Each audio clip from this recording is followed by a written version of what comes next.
एक लेडी हैं शिवानी।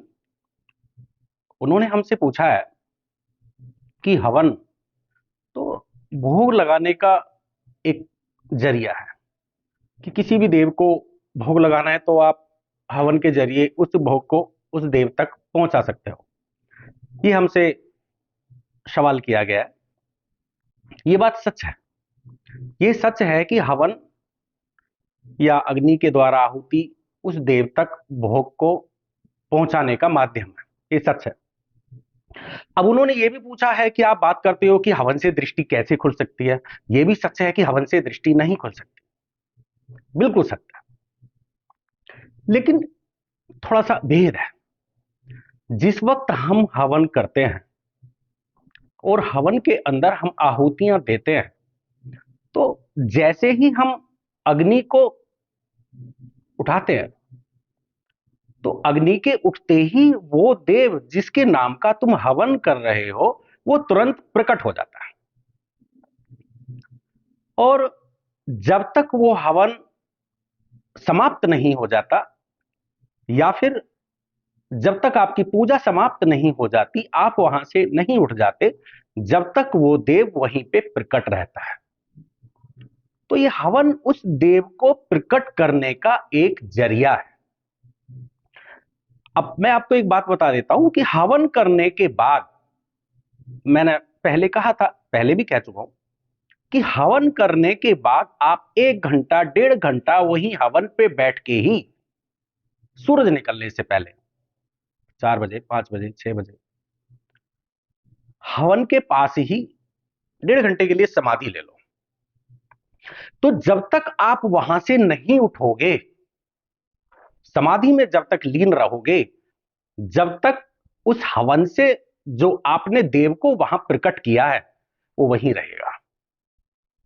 और यदि रोज रोज आप ऐसा करते हो तो वो आपको दर्शन देने पर मजबूर हो जाएगा, चाहे वो ईश्वर है चाहे वो कोई देवी देवता है। तो आपका सवाल भी ठीक है। हवन भोग देने के ही काम आता है, लेकिन मेन चीज ये है कि हवन से उस देव को वहां पे प्रकट करना, क्योंकि अग्नि के उठते ही उस देव को प्रकट होना ही पड़ता है। ये सृष्टि का नियम है। और यदि तुम वैसे कोई माला जाप कर रहे हो या कोई वैसी ही पूजा कर रहे हो तो वहां देव प्रकट नहीं होता। वो जिस लोक में भी है या जहां भी अपने धाम पे बैठा है वहीं से बस ये थोड़ा देख लेता है कि हाँ ये भक्त मेरी पूजा कर रहा है। लेकिन अग्नि का मतलब है, अग्नि को उठाने का मतलब है कि उस देव को आना ही पड़ेगा।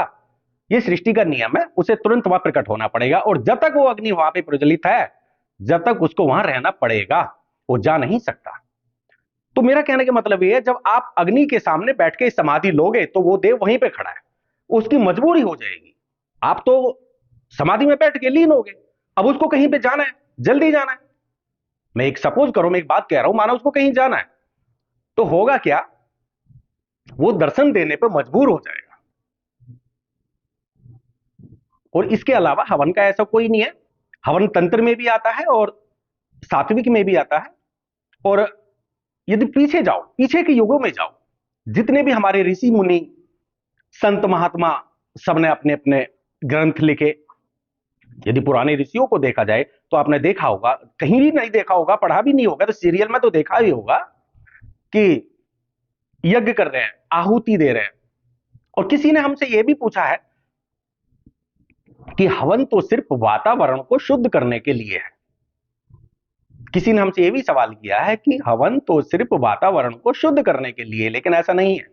जो आप कह रहे हो यह भी सच है, वातावरण को शुद्ध करती है उसकी आहुतियां, उसकी एनर्जी।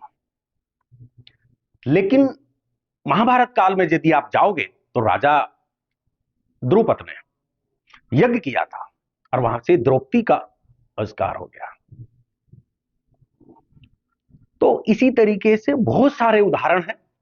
हवन से आप जो मर्जी प्रकट कर सकते हो, जो मर्जी। यदि आपका त्रिनेत्र खुला हुआ है तो हवन की अग्नि के अंदर ही आपको सब कुछ दिखाई देगा। यदि त्रिनेत्र खुला है तो पूरा ब्रह्मांड, अनंत ब्रह्मांड, वो ईश्वर, वो साकार ईश्वर, कोई भी देवी देवता जिसको आप देखना चाहोगे वो हवन की अग्नि के अंदर खड़ा मिलेगा। और जो आप चाहोगे वो सवाल का जवाब भी देगा। आप ये चाहोगे कि प्रभु मुझे ऊपर लेके चल, मुझे अपना लोक दिखा या मुझे ईश्वर दिखा, तो आपको ऊपर लेके जाएगा, आपके आदेश का पालन भी करेगा, क्योंकि आपने उसके दर्शन प्राप्त करे, आपके बस में हो चुका है वो, आपके आदेश का पालन होगा।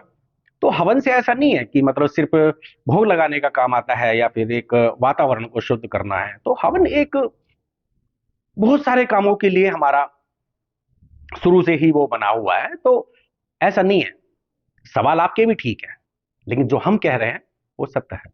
जब तक वो अग्नि बुझ नहीं जाती, जब तक उस देव को वहां प्रकट रहना पड़ता है और वो आपको दर्शन देने पर मजबूर हो जाता है। तो हवन के बारे में उदाहरण आप पीछे के युगों में जाके देखो या सीरियल में कहीं भी देखो तो आपको बहुत मिल जाएंगे।